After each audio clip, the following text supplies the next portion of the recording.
ഇന്ന് നമ്മൾ സോയാബീൻ ഉലർത്താണ് കേട്ടോ ചെയ്തത്. നല്ല ഭംഗിയായിട്ട് വന്നിട്ടുണ്ട്. ബീഫൊക്കെ പോലെ കറുത്ത് അടിപൊളി ടേസ്റ്റ് ആയിരുന്നു കേട്ടോ.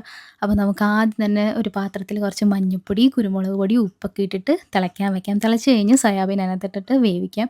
ഒരു 3, 4 മിനിറ്റോടുകൂടെ തന്നെ നല്ലപോലെ വെന്ത് കിട്ടി. പിന്നെ നമുക്ക് വെള്ളം ഊറാനായിട്ട് വെക്കാം. പിന്നെ ആവശ്യത്തിന് പച്ചമുളക്, ഇഞ്ചി, സവോള, വെളുത്തുള്ളി ഇതെല്ലാം അരിഞ്ഞെടുക്കാം. അപ്പോഴത്തേക്കും സോയാബീനിലെ വെള്ളം എല്ലാം പോയി. ഇനി നമുക്ക് ഉരുളി അടുപ്പത്ത് വെച്ച് ചൂടാകുമ്പോൾ കറിവേപ്പില ഇട്ടിട്ട് അതിനകത്തേക്ക് കുറച്ച് ഉണക്കമുളക് ഇട്ട് കൊടുക്കുന്നുണ്ട്. അതെല്ലാം ഒന്ന് മൂത്ത് വരുമ്പോൾ നമുക്ക് സവോളയും ഇഞ്ചിയൊക്കെ അരിഞ്ഞ് വെച്ചില്ല അത് ഇട്ട് കൊടുക്കാം. അതിലേക്ക് ആവശ്യത്തിന് കുറച്ച് ഉപ്പും കൂടി ഇട്ട് കൊടുക്കാം. നമുക്ക് പെട്ടെന്ന് സവോള വാടി കിട്ടും. ഇനി നമുക്ക് ഓരോ മസാലകളായിട്ട് ഇട്ട് കൊടുക്കാം.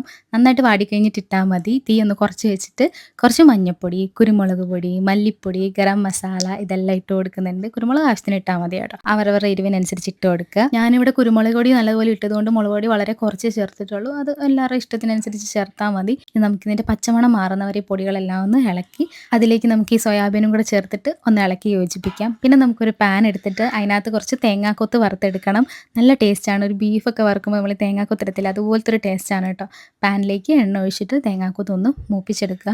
ഒരു 3, 4 മിനിറ്റ് കൊണ്ട് തന്നെ അത് നന്നായിട്ട് ഫ്രൈ ആയി കിട്ടും. അതൊന്ന് മൂത്ത് കഴിയുമ്പോൾ ആ എണ്ണയും ആ ഒരു തേങ്ങാക്കൊത്തും എല്ലാം കൂടെ അതിനകത്തോട്ട് ഇട്ടിട്ട് നല്ലപോലെ ഒന്ന് വേവിച്ചെടുക്കുക. കുറച്ച് സമയം തീ കുറച്ച് വെച്ചിട്ട് തന്നെ വേവിക്കുക. അടിപൊളി ടേസ്റ്റാണ്. അങ്ങനെ കുറേ നേരം ഇരുന്ന് മൊരിഞ്ഞ് വരുമ്പോഴാണ് അതിൻ്റെ ആ ഒരു അസൽ ടേസ്റ്റ് വരുന്നത്. അപ്പോൾ യൂസ് ചെയ്ത എല്ലാ പ്രൊഡക്റ്റിൻ്റെയും ലിങ്ക് ഞാൻ വെളിയിൽ ടാഗ് ചെയ്യുന്നുണ്ട്. അപ്പോൾ അത്രയേ ഉള്ളൂ.